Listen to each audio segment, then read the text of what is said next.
Hey guys, welcome to another video. Today I want to start by talking to you about how I like to mix skin tones, as well as some of my favorite fixed or pre-made tones that I like to use for skin.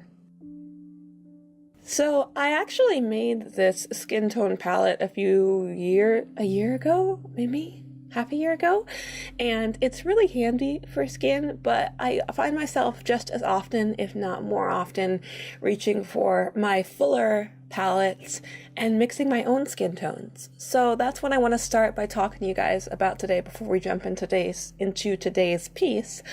And skin tones are actually fairly simple. So I started with the yellow and mixed in a little bit of red. So we've got sort of a yellowish orange tone, and that's pretty yellow, but it can still be kind of watered out to get something that would really work well for like a base skin tone.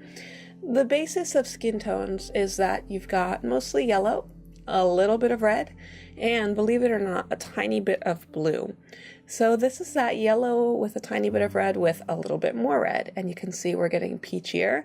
And here's a tiny bit of blue. I wish I had swatched this one, but instead I wanted to show you what happens if you add too much blue. And if you add too much blue, you get this lovely shade of green, which of course is not ideal for skin. But blue is the color that you add the least of, and it's also the one where if you add too much, you basically have to wipe up your paint and start over. It's hard to get back from too green. So I did clear that out, and here you can see a better look at the comparative amount of blue to the rest of it. And the reason that we add blue to our orangey sort of color is, in the whole world of color theory, the way to desaturate a color or to make the color, duller, is to add the complement of the color. And complementary colors are colors that are opposite of each other in a color wheel. So if you were looking at a color wheel, the color opposite of orange is blue. So if we wanted to desaturate our orange to make it a little bit closer to a brown, which is where you'll find a lot of skin tones, which is like the browner side of orange or the more desaturated side of orange, the way you get there is by adding a little bit of blue. So if you think about it that way, it kind of makes sense. If you have yellow, you go, okay, that's too yellow, I want some red. So you add some red, and you go, it's too orange, I want to desaturate it. So you add some blue. And here I'm just kind of testing out a bunch of different mixes, so you can see there's really a wide variety you can get to, but that green is always kind of creeping around the corner, so you gotta be careful about that. I really like mixing my own skin tones. You can of course get a much larger variety of tones and things that you just won't find as easy in a fixed tone. But when it comes to fixed tones, I do have some favorites that I like to use. The first one that I'm showing you here is Naples Yellow Reddish, or Naples Yellow Red by Van Gogh. The second one here is just Naples Yellow. So it's the same yellow pigment, but without the reddish pigment. And this Naples Yellow is by Daniel Smith.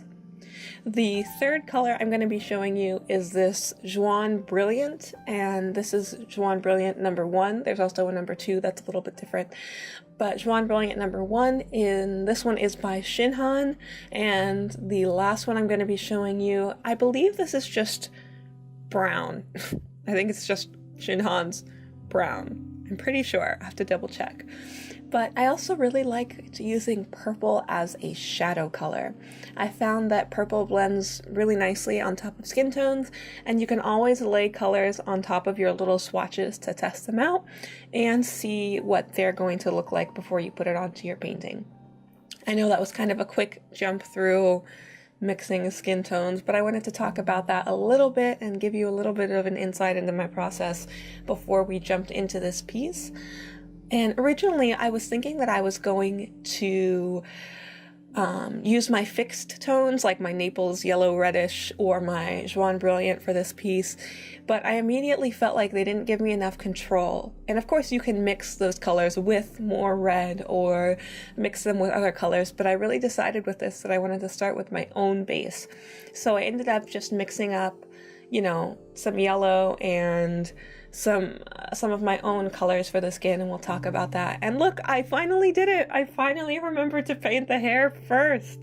And I talked about this a little bit in my last video, how when you're working on a portrait, painting the hair first can be really, really helpful because it gives you a better base to judge the values. So normally if I don't paint the hair first, then my values end up being way too light because I don't have a dark color to compare it to, and then I have to go in and make my skin darker. So by starting with my hair, I immediately felt more confident in laying down darker tones, and it was an awesome experience. So of course, if you're not doing that already, or if you're interested in trying out painting portraits in watercolor, I would highly recommend starting with the hair. It's so helpful. And I actually veered a tiny bit more away from natural skin tones than I was anticipating for this piece, but it was still really, really fun and really enjoyable to put this one together. And I started with sort of a muddy yellowish skin tone that was giving me some really nice texture laying it down, and then it went in with like a desaturated warm purple for shadows and just kind of built on those things. So I'm just gonna let the video play and let the colors unfold and you can watch. And I ended up going with a lot of different tones in the color. But I also wanted to say we made it. We made it to the beginning of another week in this month-long challenge. And I want to say another thank you to everyone who has been commenting and who has been giving suggestions for topics to talk about and has been giving their feedback in previous videos. It's so massively encouraging and so exciting to get to hear more from you guys. And one thing I'm really excited about is when this channel hits 1,000 subscribers, I have a giveaway planned that I want to do for you guys.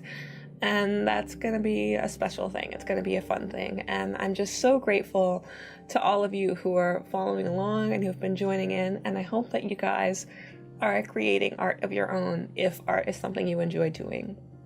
I know for a long time I watched drawing videos and painting videos, but I didn't do a lot of drawing and painting myself. I just really liked the process. And what it really took for me to actually get started my own was seeing someone who was passionate about what they did. And it's funny because you'd think that seeing really good art would be what would encourage you to make art. But for me, it was seeing a genuine person who loved what they were doing. And just as reference, I'm referring to Jazza from the YouTube channel Draw with Jazza. He's just, watching him create art was so exciting just because he was so excited about it. Of course, he's a great artist, but what really won me over and made me want to just start drawing was the fact that he was so passionate about it, or is so passionate about it, and he loved what he was doing, and that's what actually made me pick up a pencil and start drawing. It wasn't seeing someone who made art really well, it was seeing someone who did something and really cared about what they were doing. So that's why I get so excited about every comment and every like and every new subscriber, because it's just an opportunity for me to share with more people something that I feel really passionately about, which is creating art. And a little bit about my plans for the next couple weeks of this challenge. I hope you guys don't mind, but I was planning on making this week sort of a portrait week and focusing on experimenting with portraits and trying to have characters that are more interactive with their backgrounds in different ways, and trying to abstract things so we don't just have a person in a background. And I want those two aspects to start to blend together a little bit more. So I'm really excited about trying some of that stuff out. And I want to, of course, keep experimenting with all kinds of colors in skin and limited skin palettes. And I just want to take this week to take my favorite painting subject, which is portraits, and just kind of mix it up and loosen up and kind of break out of the barriers that I feel like I've already started to set for myself. So my plan is this week we're going to work on portraits. So if you guys have any ideas or recommendations or interesting concepts that you might like to see for that, please do let me know. I'm always so excited to hear from you. And then next week, which is going to be the last week of our challenge, I believe, we're going to do kind of the opposite, and I'm going to not be drawing any people next week. So I want to experiment with at least one building painting, and I'll be talking more about my inspirations as far as buildings, drawing of buildings and painting of buildings next week. And I just want to experiment with other things too, maybe like flowers or more animals and things like that. So I want to kind of get some portrait painting out of my system. And oh, here comes a very sad moment where I saw the paper ripping and I didn't stop. Oh, and it ripped. Yeah, I messed up my pretty border. That's okay. And here's a nice panning shot that's not even in focus. Maybe we can fix that up a little bit. Okay, there, now his chin's in focus. Sorry guys, that was silly. But anyway, I'm excited for the last couple weeks of this challenge. And I hope you guys have enjoyed this piece.